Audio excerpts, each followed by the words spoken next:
एक कदम ईश्वर की ओर। उपशम प्रकरण 48वां सर्ग। गादी का कीर नगर में जाकर आश्चर्य पूर्वक देख कर तपस्या से भगवान विष्णु को प्रसन्न करना तथा विष्णु का यह सब माया है यह कहना।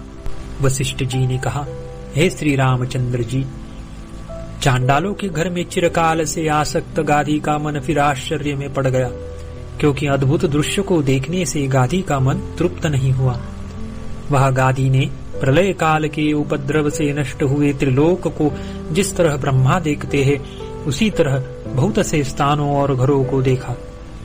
जैसे पिशाच सूखी हड्डियों की मालाओं से परिवेष्टित श्मशान के वृक्ष पर अपने आप कहता है, वैसे ही जंगल में खंडहर में उसने अपने मन में कहा कि परीखा में खाई में गाड़ी हुई ये मरे हुए हाथियों के दांतों की मालाएं आज भी प्रलय काल को लक्ष्य करके मेरु की चोटियों के समान स्थित हैं।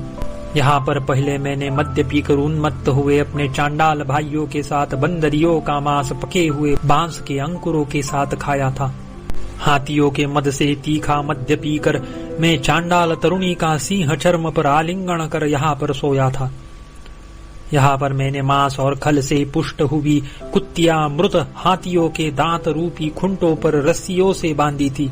यहाँ पर हाथियों के मोतियों की 3 उखाओं के यानी थालियों के परिमाण वाला हाथियों के दांतों का पात्र था, जो काले मेघ की शोभा को धारण किए हुए भैंस के चर्म से ढका हुआ था। ये वे भूमि स्थल है जहाँ पर आम के पत्तों पर कोकिलों के समान चांडाल बालकों के साथ चिरकाल तक मैंने धूली क्रीड़ा की थी।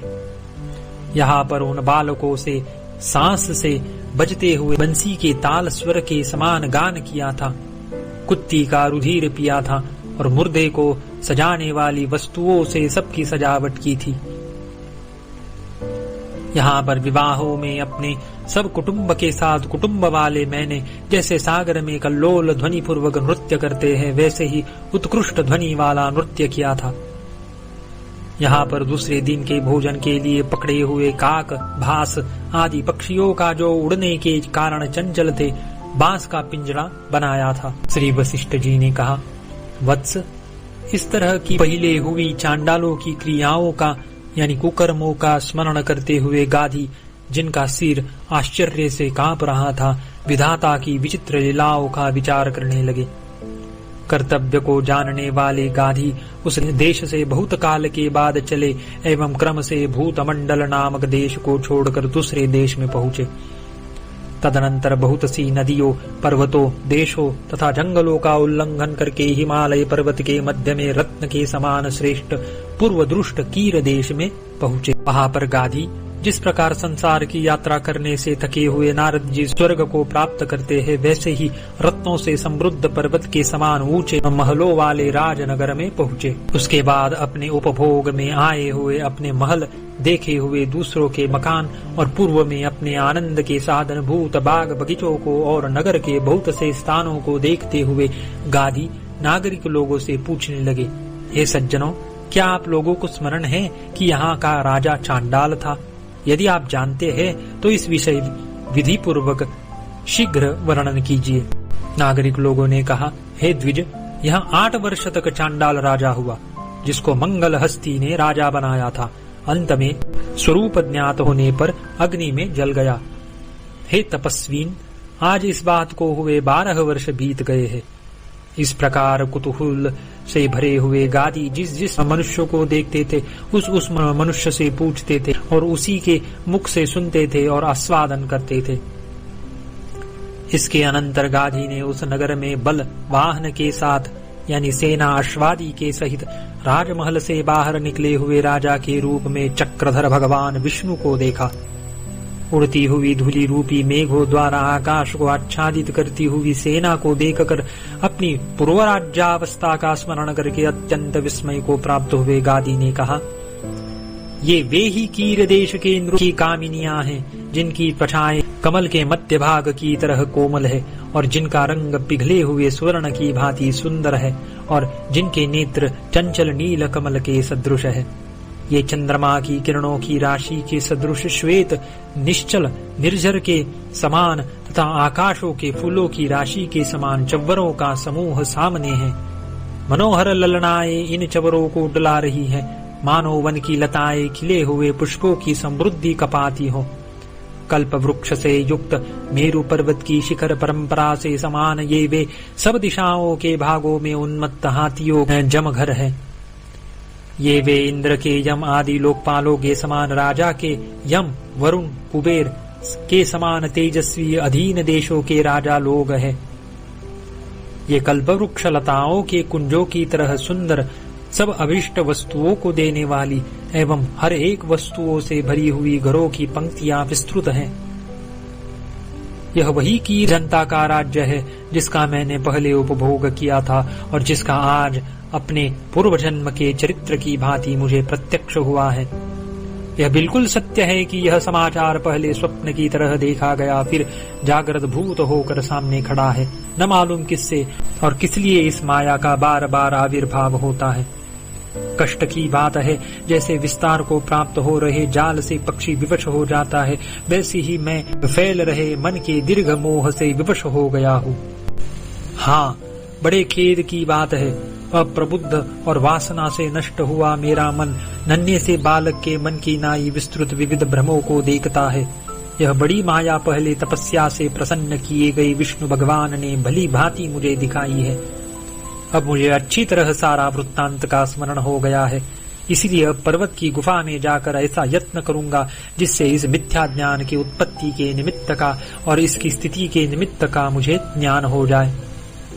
ऐसा सोचकर गादी उस नगर से चले गए और पर्वत की गुफा में जाकर थके हुए सिंह की तरह बैठ गए। वहां उस बड़े भारी तेजस्वी गाधी ने 1.5 वर्ष तक चुल्लू भर पानी पीकर विष्णु भगवान को प्रसन्न करने के लिए कठिन तपस्या की। इसके अनंतर जल की तरह स्वच्छ मूर्ति वाले, कमल नेत्र एवं नील कमल की तरह श्याम वर्ण वाले विष्णु भगवान शरद काल में जल स्वरूप एवं नील कमलों से श्याम वर्ण वाले बड़े भारी सरोवर की नाई गाधी पर प्रसन्न हो गए।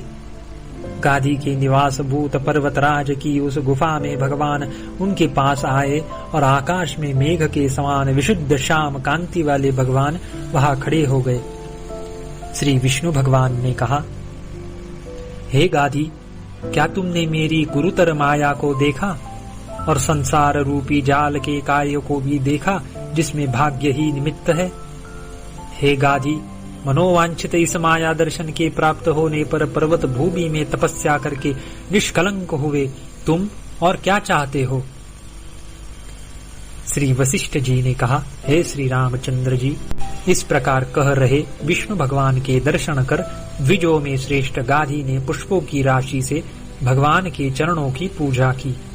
पुष्पों को बिखेरते हुए गादी ने अर्घ्य देकर और प्रदक्षिणा के साथ शीघ्र प्रणाम कर जैसे चातक मेरू से कहता है वैसे ही विष्णु भगवान से यह वाक्य कहा। गादी ने कहा, हे भगवान, यह जो आपने अत्यंत अंधकारमय माया दिखाई है उसको आप जिस प्रकार सूर्य प्रातः काल में पृथ्वी को प्रकट करते हैं उसी प्रकार प्रकट कीजिए। हे देव, वासना रूपी मल से मलिन मन जिस भ्रम को स्वप्न की नाई देखता है वह जागृत अवस्था में भी क्यों दिखाई देता है? हे अविद्यादिमल से रहित प्रतिष्ठा वाले, मुझे जल के अंदर क्षण भर के लिए स्वप्न की तरह उपलब्ध हुआ यह भ्रम अधिक काल तक दृष्टिगोचर क्यों हुआ?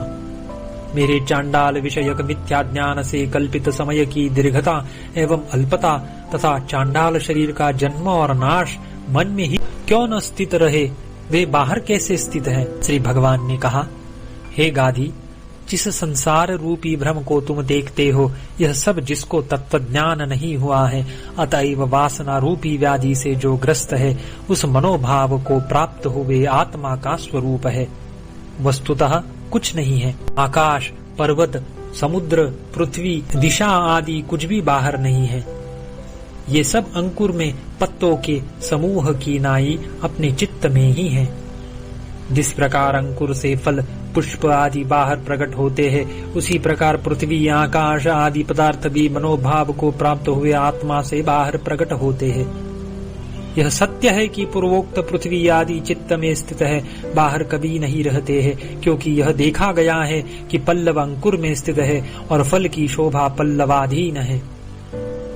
वर्तमान विषय में चक्षुरादि इंद्रियों द्वारा रूपालोक प्रत्यय, भावी विषय में मनस्कार प्रत्यय अर्थात भावी काल में विषय का मन से समर्थन किया जाता है, अतः भावी विषय में मनस्कार प्रत्यय होता है। एवं अतीत विषय में तत्ता प्रत्यय होता है, क्योंकि अतीत स्मृति का विषय होता है, अतः तीनों प्रत्ययों के ज्ञापक तीन काल हुए और कालों की व्यंजिका सूर्य की क्रिया है, इसीलिए सबका पर्यवसान क्रिया में ही हुआ। इस क्रियात्मक वस्तुओं का उपसंहार और सृष्टि मन स्वयं ऐसे ही करता है जैसे कि कुम्हार घट का नाश और सृष्टि करता है।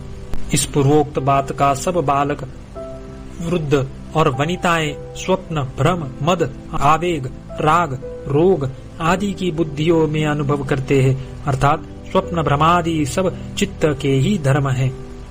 जैसे जड़ों से यानी मूलों से पृथ्वी को आक्रांत किए हुए वृक्ष में लाखों फल और पुष्प रहते हैं, उसी प्रकार वासनाओं से युक्त चित्त में लाखों वृत्तांत रहते हैं। भाव यह है कि सदाधिष्ठान के अवष्टम्भ के बल से चित्त संसार को धारण करता है। जैसे पृथ्वी से उखाड़े गए वृक्ष में पत्ते आदि नहीं रहते, वैसे ही वासना रहित जीव के जन्म आदि नहीं होते हैं। जिस चित्त में सदाधिष्ठान के अवलंबन से अनंत जगत रूपी जाल फंसा है, उस चित्त में यदि चांडालत्व प्रकट हो गया तो इसमें क्या आश्चर्य है, अर्थात कुछ आश्चर्य नहीं है। जिस प्रकार प्रचुर वेग वाली तथा विविध प्रकार के मानसिक चिंता रूपी विकार को पैदा करने वाली चांडालता प्रतिभास के द्वारा तुम्हें ज्ञात हुई है, उसी तरह एक ब्राह्मण अतिथि आया, उसने भोजन किया, वह सोया और उसने कथा कही, यह भी सब तुमने भ्रमात्मक ही देखा है। उसी प्रकार मैं उठ कर जाता हूँ, मैंने भूतमंडल नाम के ग्राम को प्राप्त किया, ये भूत है, ये ग्राम है, यह भी तुमने भ्रमात्मक ही देखा है। उसी प्रकार कंटज नाम के चंडाल का यह नष्ट हुआ प्राक्तन घर है, यो मनुष्यों से कहे गए कंटज के गृह रूप भ्रम को तुमने देखा। उसी प्रकार मैंने कीर देश को प्राप्त किया और कीर देश के वासियों ने मुझसे चांडाल के राजा होने की कथा कही, यह सब भी तुमने भ्रम ही देखा। हे द्विजोत्तम, इस प्रकार तुमने यह सब मोहजाल देखा है। जिसको तुम यह सत्य है यो जानते हो और जिसको यह असत्य है यह भी तुम जानते हो। वासनाओं से ओत प्रोत चित्त अपने भीतर क्या नहीं देखता, वर्ष भर में सिद्ध यानी पूरा होने वाला कार्य को भी स्वप्न में सिद्ध हुआ देखता है। न अतिथि है, न वे कीर है, न वे भूत है और न वह नगर है। हे महाबुद्धि वाले, यह सब तुमने व्यामोह से यानी अज्ञान से देखा है। तुम भूत देश और कीर देश को अभी भी नहीं गए, किंतु अतिथि का वाक्य सुनकर भूत देश को जाते हुए तुमने रास्ते में थकावट के कारण किसी पर्वत की गुफा में विश्राम किया और वही श्रम से विमूढ़ चित्त होने के कारण स्वप्न की तरह यह वह भूतमंडल है, यह चांडाल का घर है इत्यादि सब तुमने भ्रमात्मक देखा है, परमार्थतः नहीं देखा है। हे द्विज, उसी प्रकार वहीं पर कीर नगर भी भ्रमात्मक देखा है और दूसरे दिन अघमर्षण के समय भी सब मायापूर्ण वस्तुएं या कार्य देखी है। हे मुनि, केवल ये ही पूर्वोक्त भ्रम तुमने नहीं देखे, प्रत्युत सब कालों में समस्त दिशाओं में मदोन्मत्त की नाई घूम रहे तुमने मन से विशिष्ट भ्रम देखा है। इसीलिए उठो और शांत बुद्धि होकर अपना ब्रह्मचर्याश्रमोचित अग्निहोत्रादि एवं स्वाध्याय आदि कर्म करो, क्योंकि यहाँ मनुष्य अपने कर्म किए बिना कल्याण को प्राप्त नहीं होते हैं। श्री वशिष्ठ जी ने कहा, हे वत्स, तीनों लोगों के तपस्वियों से पूजित एवं भगवान के चरण स्पर्शादि से पवित्र हाथों वालों पंडित और मुनियों के समूह से घिरे हुए पद्मनाभ भगवान इस प्रकार कहकर अपने स्थान क्षीरसागर को चले गए। 48वां सर्ग समाप्त।